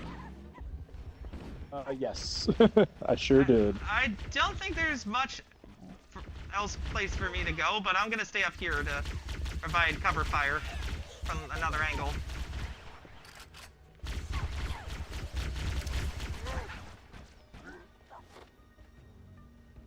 Connection lost. Uh-oh. Yeah, that's the thing about the about any internet experience. It's gonna be variable because there is no way that you can have, you know, the kind of transmissions that would be necessary for console hardware for a long time. You know, we don't have that kind of high-speed internet. We don't have that kind of low latency because of a lot of reasons. It's very good here, obviously, but like even in Sonic, I got kicked out, and they had dedicated servers, so I don't know what that was about, other than just the servers goofing up. And again, like even on the most stable xCloud games, the connection was just very variable, and meant latency spikes or frame rate drops or other such things. Combined with, for some of the games, the 30 FPS frame rate for the Series S versions because of how the Series S's are being denuded of cases and stuck in a server rack, and that's how they do cloud gaming at scale. Though again, it doesn't seem like it's the big breakout hit that gets to billions of gamers that Microsoft was hoping for. In large part, I think this is because some markets just were completely out of Xbox's brand recognition, or they had ceded completely. Like, Europe, they used to have kind of a competitive edge with the FIFA promotion, but then they got rid of that, and, you know, when I went to Portugal in 2018, the Xbox section was incredibly pathetic at the retail store I saw it in. Oh, and I died from Needler. So I can't imagine now, when there's all these rumors about Target discontinuing Xbox games, though that had to be denied swiftly by Microsoft. You can see why people were concerned, because that if physical discs go away too quickly, then there's monopoly pricing power. And I think Microsoft wants to counter that by having the third-party PC stores, but that's not a perfect fix, because sales are arbitrary. If you are at the whims of Valve too, then you're just like, there's just another monopoly master, potentially. Instead of, oh, this thing has physical value, even if it's just a key, and can be resold, and is an offline license. So, you know, I was arguing, for instance, with people on Reddit over the relative carbon impact of digital versus physical games, because people were saying, oh, digital is so much less. It's such a small percentage of CO2 consumption to begin with that it's not the biggest difference in the world, I don't think, for the trade-off of like people being able to actually fucking own their games, or at least resell them. Until there's digital resale, I'm gonna prefer physical games for big games for the most part. Except again the one time that I indulged a little with Jurassic World Evolution 3 because I knew I would probably like it better than 2, and so far I have. But like, yeah, if there's no physical games at all, and the physical game and the external disk drive is another $200, that means potentially $1,200 of cost to keep your own games going forward into the next gen. I would be very interested to see how many people actually buy the next Xbox at launch because of things like that. Because of the high price, etc. The enthusiasts like us will definitely do that, even if we grumble about the price, and so will the influencers that, as we've talked about many times, drive up costs for everyone because there is guaranteed demand. Again, and to some degree including us. This is just the dilemma of being a creator online and trying to keep up with trends to some extent. But for the most part, like, I haven't felt like, oh, I have to buy this game now in order to play it at launch for that. Like, even with Black Ops 7, it's a lot easier proposition to get you into it to try it for one stream by it being on Game Pass instead of outright $70. We'll see what the teething issues are like on launch day, I guess, but hopefully it goes well, at least for zombies. And did you hear there's a co-op campaign for that? Yep. Yeah, I'm totally down to try that if you want. And yeah, we could play through the beginning probably together, and then there's a 32-player endgame for the campaign. I don't really know how to feel about that. Because on the one hand, it could be really fun. On the other hand, requiring the ending of a campaign that's supposed to be offline to be online poses game preservation problems. I mean, maybe they do it offline with bots, but the multiplayer / battle royale-like maps in Modern Warfare 3, for instance, were some of the weakest. And it kind of feels like they went back to the scrapped idea from Black Ops 4 of the 2v2 campaign, which could have been really interesting, but they didn't manage to figure out how to implement it in a way that made sense, and so had to scrap it and redo things, and so they decided to just cancel the campaign and have it be a and have it be multiplayer zombies and a cobbled together battle royale from a bunch of maps, or Blackout as they called it at the time. And I think it was required to be included with Black Ops, and then they changed that. So I guess we'll see how that works. I mean, I'll try the battle royale for a little bit, but even after enjoying the Simpsons content for Fortnite, I'm probably gonna move on from the battle royale portion of it. Like, if we play it together, it'll probably be like Lego, just to see what the Lego version of this is like. You said creative mode as well, just to see the Simpsons locations, so we can talk about it. Yeah, and I've actually gotten pretty far in the battle pass because I've been playing a lot of Festival as well. Oh yeah, right. That's your big draw. It's tough for me because I can't stream it with the copyrighted audio. But, you know, that should still be fun enough, especially when... So maybe we'll check it out after especially after Fortnite Crew is included in Xbox Cloud Game Pass That's Ultimate. part of why I've been playing more, is like, well, I'm gonna get this Battle Pass midway through the season, so... Might as well make progress on it now, I suppose, if you're really invested and, as you mentioned, get to basically the equivalent of 2 free songs a month. If that's what you're... Oh my god, I'm so sorry. Sorry. Alright, well, I'm backing off as much as I can. No! Leave me alone. Oh god, they're pinning me down from all angles. Okay, the only way out is through. Okay, and backing off. Hopefully you respawn soon. There we go. Yep, heard that. Goodness. Okay, well. Ah! Okay, that guy on the left.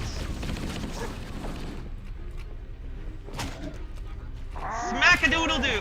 What? What happened there? I think I hit you. I think you killed him, and then my melee, even though my cursor was on him, he was dead, so it punched through him into you. That's what it looked like happened to me. That's hilarious. I love it. Oh man. This game really has those funny emergent moments that make Halo Halo. And again, I don't know if those would have ever happened if it had to be everywhere.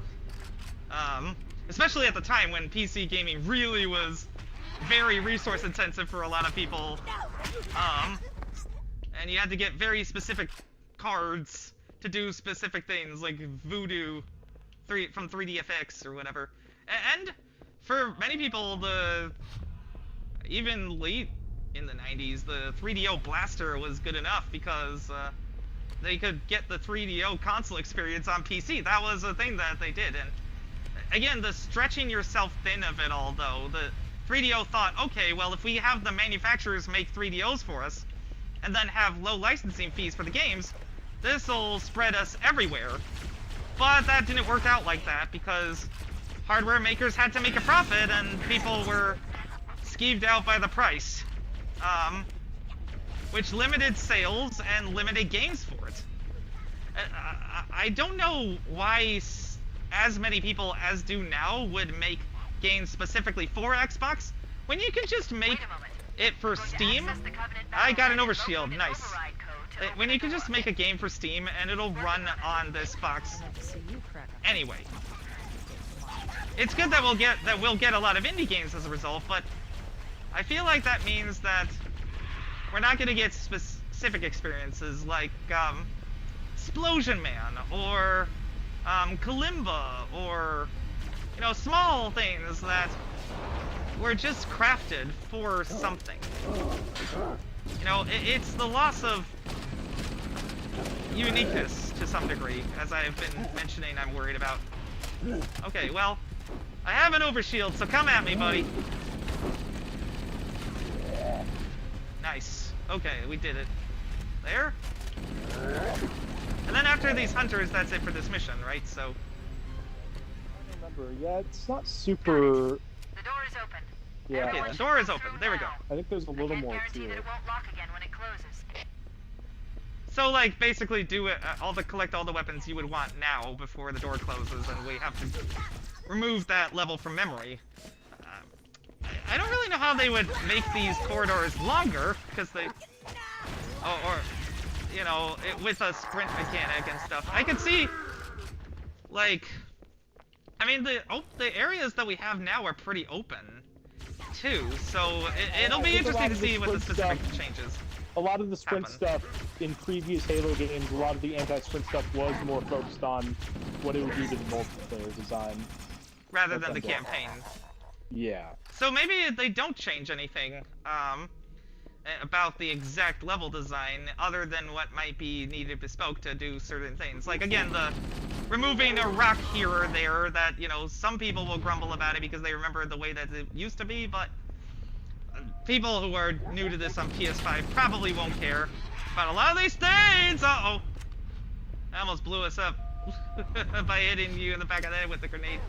I had something very similar happen in this exact corridor with when I was playing the entire game series co-op with Carlos after beating it single player. Just us hitting each other constantly with plasma grenades. Oh right, that's a button you have to push, right? I think. I forget what that does. I don't think that's necessary. It opens something somewhere. Ow. Okay. Okie dokie.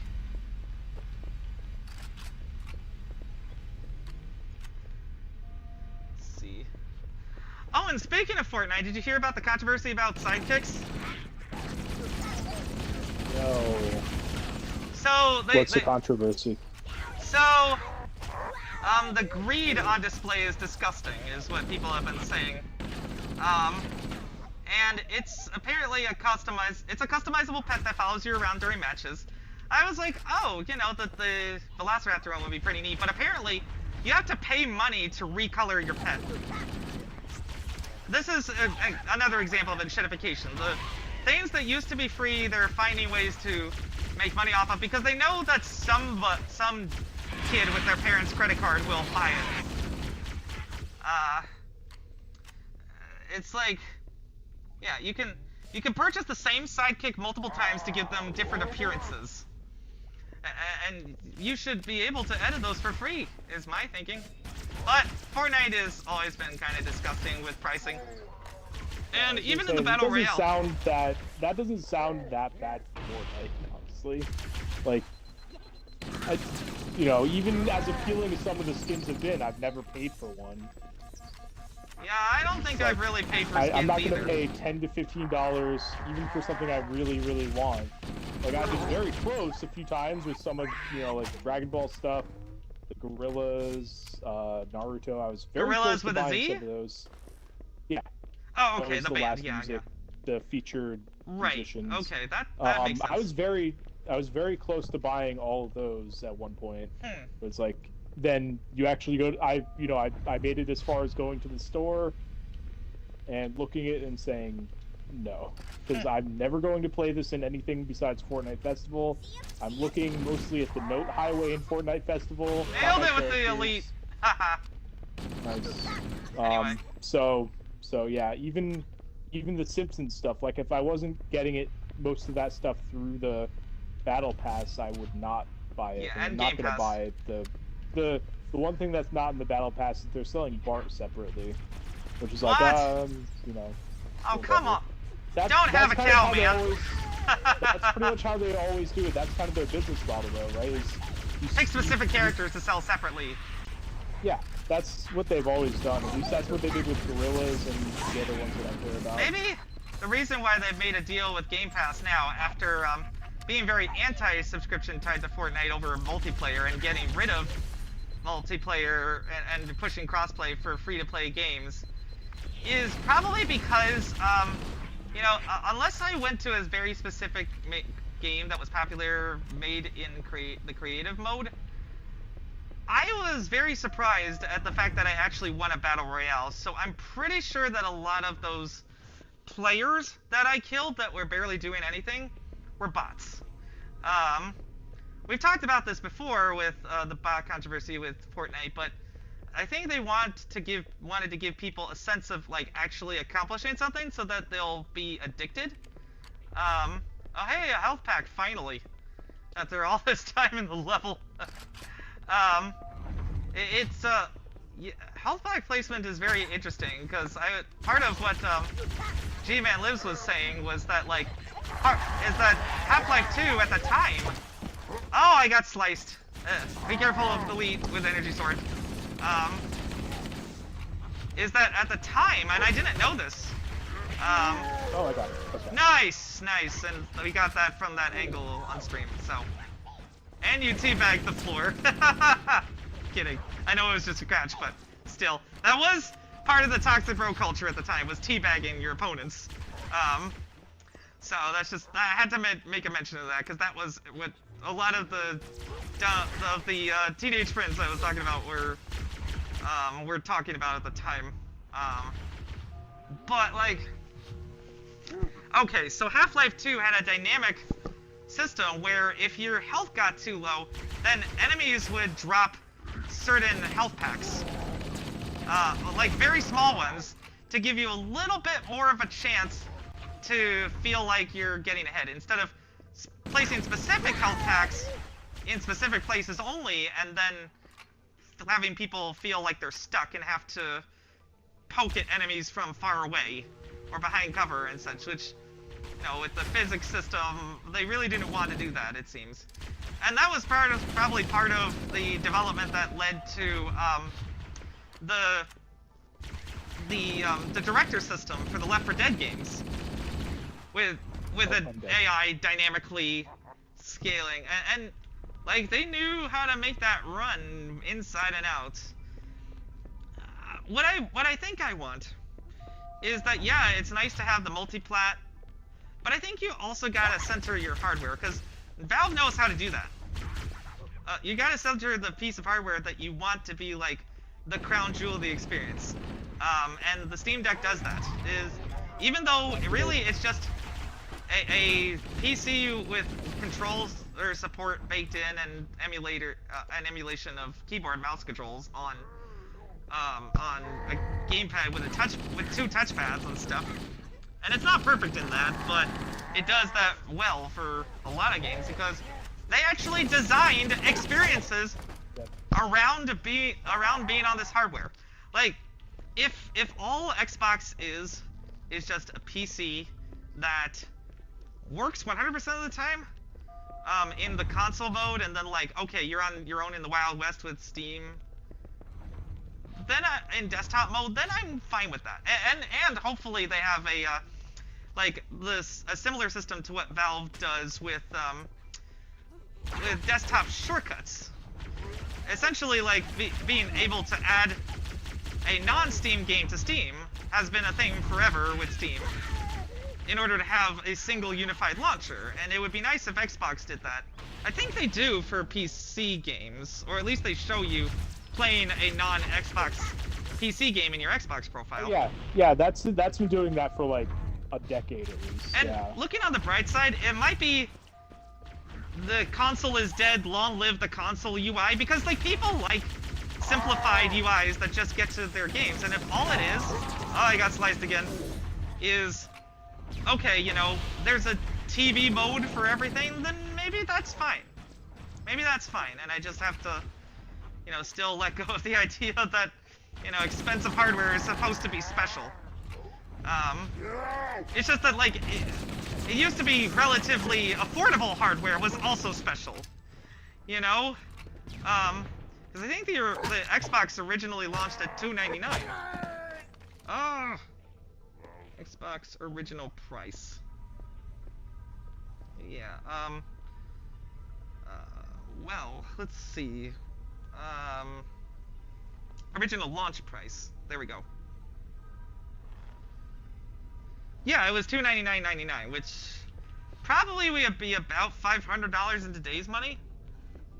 So, you know, I guess $500 was the ceiling for so long because that really was a semi-affordable price for a lot of people. There you go, you're dead. Oh god. Oh god. This elite is really chasing me down! Running away! Ah, well, I stuck him with a plasma grenade and then he blew his cult up, so... No. Okay. I almost got one of them. There we go. Well. That makes it easier, for sure. Too many enemies, still...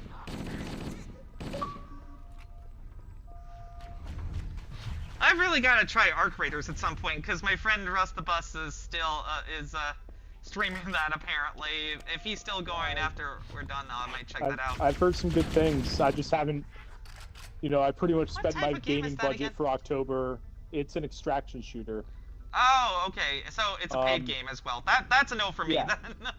Because I've already done... I think I'll buy one like, $60 like game 40, a month. Though. If I still want to say have... it's like 40. I'll buy like one game above $20 a month is my thinking, because well, and that's if I get income continually from my job, even if delayed. Like, it's not an emergency yet for me, and I'm cutting spending in a lot of areas, like a lot of people, but the economy is being kept afloat by AI nonsense and rich people splurging and driving up the prices of everything for everyone.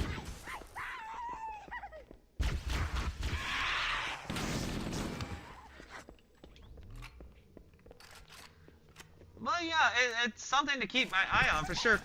And like, I was able to get in the past month and a half or so, or when was the Game Pass change announced? Like last month? Yeah, a month. To 15,000 points, and then redeem that for $16 of gift card in order to be able to buy Viewfinder for free. That's a puzzle game where you use a camera to change the environment. That game's really cool looking. Well, I'll let you know how it is. I haven't gotten around to it yet, but I'm looking forward to relaxing with that after this intense game. Like, you know, it is cool, I suppose, that you'll be able to get $100 of rewards a year. I used to be able to get way more, though, just by grinding Game Pass quests, and I'm gonna do that, too. Again, like, try to find maybe some loose codes for We must be in the $20 These Game look like Pass holding Ultimate cells. in the wild There are somewhere. probably multiple Some of them detention are still available, Captain but must be in can't one be of them. We need to self-checked keep out. You have to looking check for it out with a human at, like, Target or Walmart or whatever. I imagine this is while existing supplies last, so that people who want to stock up ahead of facing reality and that $30 is a thing. I mean, I don't... You know, it's interesting, the psychology of that. Like, $20 is very... It's very round numbery and under a lot of what people would splurge for disposable entertainment, which is what Game Pass has led to, is a kind of, like, commodification of a bunch of games at once, instead of, oh, well, you know, $60 once a year for some people. Or maybe that is how they play more games than just the one sports game that for some reason they buy every year, even though it's literally just a roster change for FIFA on, say, Nintendo Switch. And I learned, actually, too, while saying, like, hey, you know, it is kind of odd that the Xbox One is still getting games, but it's not all that surprising. It's just an extension of a trend that everybody's wanted to do for the longest time, which is sell games on as many boxes as possible for as long as possible, because gaming is an expensive endeavor to do as a company, and a high-risk, high-reward situation. Like, FIFA 14 was the last game for the PS2, and that was a year into the PS4's life cycle, so it's not that unusual for games to come out long after. Like, the last game for the Wii was Just Dance 2019, and that didn't get a port to the Wii U because that console could just run 2019 in backwards compatibility mode, and like of course it would use the Wii remotes, so like why make a separate version for that?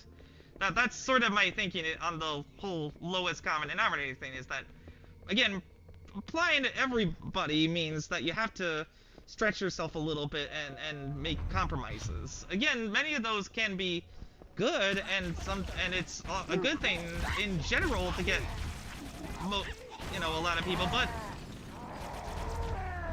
there are trade-offs that have to be considered, you know, giving up rights to games, of being at the whim of digital pricing structures, because digital everything has enabled a balance, a power shift in consumer culture.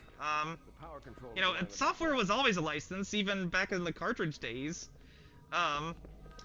And being able to make games too cheaply would mean shovelware crap, but making games too expensive at the time, because these things fluctuated. Marines, lock and load your weapons. Let's be ready And like, to move. some games were $90 on the SNES, right? Or what have you. While the Covenant had with us locked specialized in chips here, and I stuff. That was the overheard main guards reason, was talking just about this bigger ring size road. games and They specialized call it chips. CDs rev definitely One moment, sir. were the revolution Accessing in the that Covenant regard when Battle it came to pricing, but then, you know, you want bigger games on DVDs, The ring has some kind or of religious significance.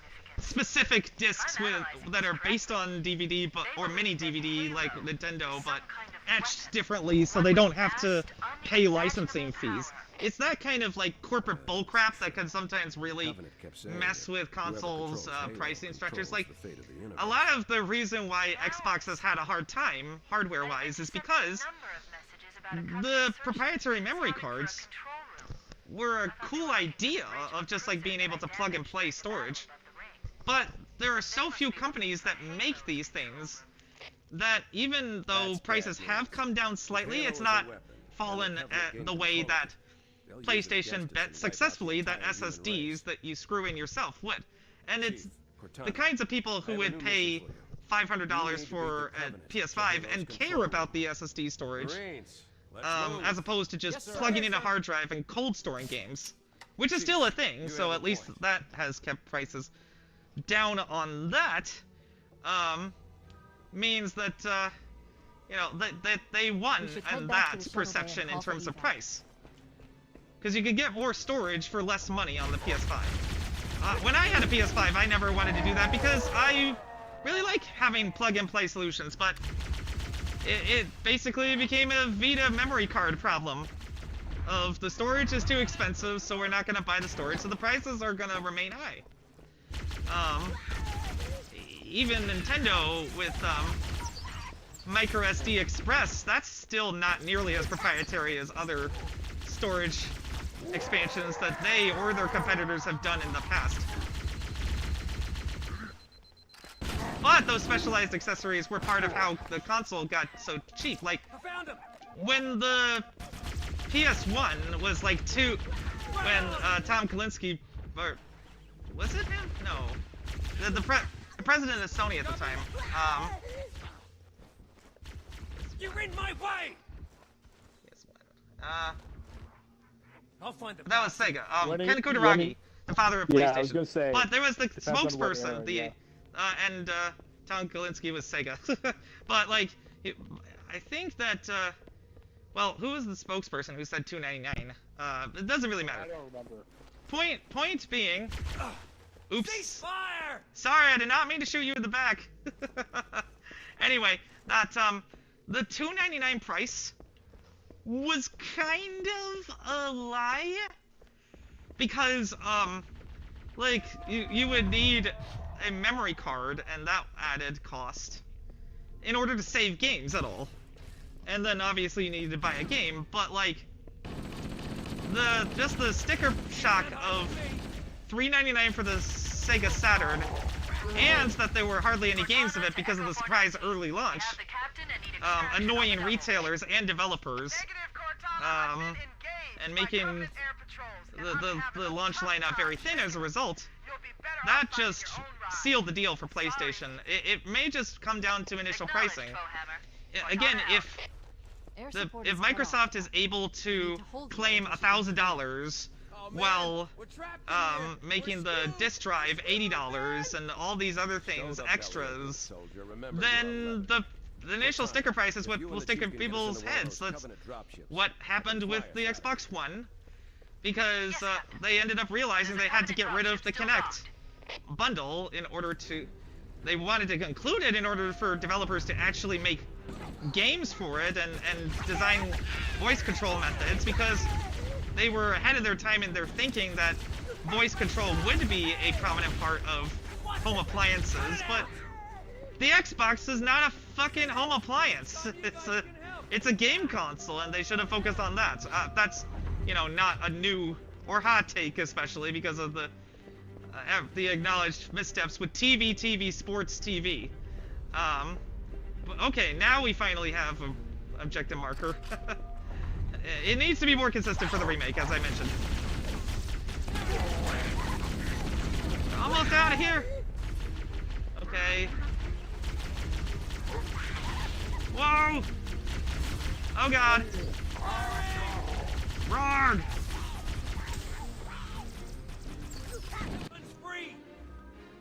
Boink. That's it. The dropship is loose. Okay, now we can get on that. Let's get on board.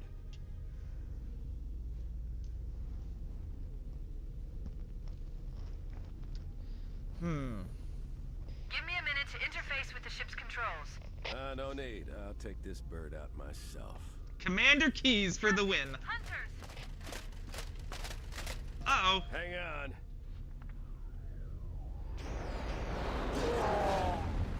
Oh! Time for a little payback.